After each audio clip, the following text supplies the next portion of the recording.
ആലപ്പുഴയിലെ മർദ്ദനത്തിൽ മുൻ മുഖ്യമന്ത്രിയുടെ ഗൺമാനായ അനിലിനെയും സുരക്ഷാ ഉദ്യോഗസ്ഥൻ സന്ദീപിനെയും ചോദ്യം ചെയ്യാനുള്ള നീക്കം തടഞ്ഞത് എഡിജിപി എം.ആർ. അജിത് കുമാർ എന്ന മൊഴി. ഇരുവരെയും ആലപ്പുഴയിലേക്ക് വിളിച്ചുവരുത്തി ചോദ്യം ചെയ്യാനായിരുന്നു തീരുമാനം. തെളിവ് ശേഖരണത്തിനും അജിത് കുമാർ തടസ്സം നിന്നെന്ന് മൊഴി. 5 ഉദ്യോഗസ്ഥരാണ് അജിത് കുമാറിനെതിരെ മൊഴി നൽകിയത്.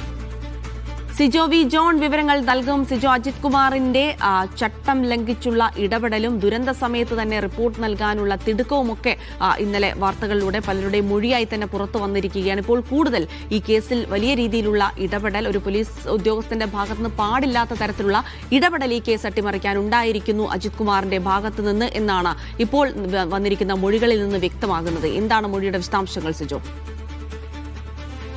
ഈ കേസ് അട്ടിമറിക്കുന്നതിന് വേണ്ടി അജിത് കുമാർ ഇടപെട്ടതിന്റെ കൂടുതൽ തെളിവുകളും വിവരങ്ങളുമാണ് ഇപ്പോൾ പുറത്തു വരുന്നത്. ഇതിന്റെ SIT അന്വേഷണത്തിൽ നേരത്തെ കേസ് അന്വേഷിച്ചിരുന്ന ഉദ്യോഗസ്ഥർ തന്നെയാണ് ഇതുമായി ബന്ധപ്പെട്ട മൊഴി നൽകുകയും ചെയ്തിരിക്കുന്നത്. അതിൽ പ്രധാനപ്പെട്ട ഒരു കാര്യം എന്ന് പറയുന്നത്, ഈ കേസിൽ മുൻ മുഖ്യമന്ത്രി പിണറായി വിജയന്റെ ഗൺമാൻ അനിലിനെയും അതോടൊപ്പം തന്നെ സുരക്ഷാ ഉദ്യോഗസ്ഥനായിരുന്ന സന്ദീപിനെതിരെയും കേസെടുത്ത് അവരെ ആലപ്പുഴയിലേക്ക് വിളിച്ചു വരുത്തി ചോദ്യം ചെയ്യാൻ വേണ്ടിയിട്ടാണ് തീരുമാനിച്ചിരുന്നത്. എന്നാൽ അത്തരത്തിലൊരു നടപടി വേണ്ട, ഇവരെ ചോദ്യം ചെയ്യേണ്ട ആവശ്യമില്ല, ഇവരെ ആലപ്പുഴയ്ക്ക് വിളിച്ചു വരുത്തുകയും ചെയ്യേണ്ട എന്നുള്ളൊരു കാര്യം ഈ അന്വേഷണ ഉദ്യോഗസ്ഥരോട് എം.ആർ. അജിത് കുമാർ വ്യക്തമാക്കുകയാണുണ്ടായിരുന്നത്. അതോടൊപ്പം തന്നെ ഇതിന്റെ കേസ് ഡയറിയും അന്തിമ അന്വേഷണ റിപ്പോർട്ടും അജിത് കുമാർ ഇടപെട്ട് തിരുത്തുകയും ചെയ്തിട്ടുണ്ട്. ഇപ്പോൾ ഈ കേസ് അന്വേഷിച്ച SITയിലെ 5 ഉദ്യോഗസ്ഥരാണ് ഇതുമായി ബന്ധപ്പെട്ട് മൊഴി നൽകുകയും ചെയ്തിരിക്കുന്നത്. 2 DYSPമാരും 2 ഇൻസ്പെക്ടർമാരും 1 SIയുമാണ് അജിത് കുമാറിനെതിരെ മൊഴി നൽകിയിരിക്കുകയും ചെയ്തിരിക്കുന്നത്. ഈ കേസ് അന്വേഷിച്ചിരിക്കുന്ന DYSPയെ മാപ്പുസാക്ഷിയാക്കാനുള്ള ഒരു ശ്രമവും ഇപ്പോൾ SIT നടത്തുകയും ചെയ്യുന്നുണ്ട്. അങ്ങനെയാണെന്നുണ്ടെങ്കിൽ സ്വാഭാവികമായും അജിത് കുമാറിനെതിരെ കുരുക്ക് കൂടുതൽ മുറുകുമെന്നുള്ള കാര്യത്തിൽ യാതൊരു സംശയവുമില്ല.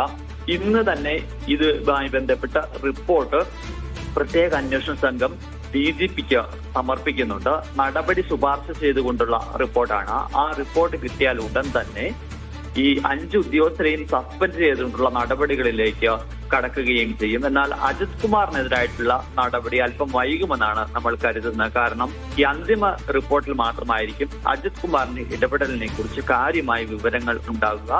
അജിത് കുമാറിന്റെ പങ്കിനെ കുറിച്ച് കൂടുതൽ തെളിവുകൾ ശേഖരിക്കുകയാണ്. ഈ റിപ്പോർട്ട് ലഭിച്ചതിന് ശേഷം ആയിരിക്കും അജിത് കുമാറിന്റെ കാര്യത്തിൽ ഒരു നടപടി ഉണ്ടാകുക.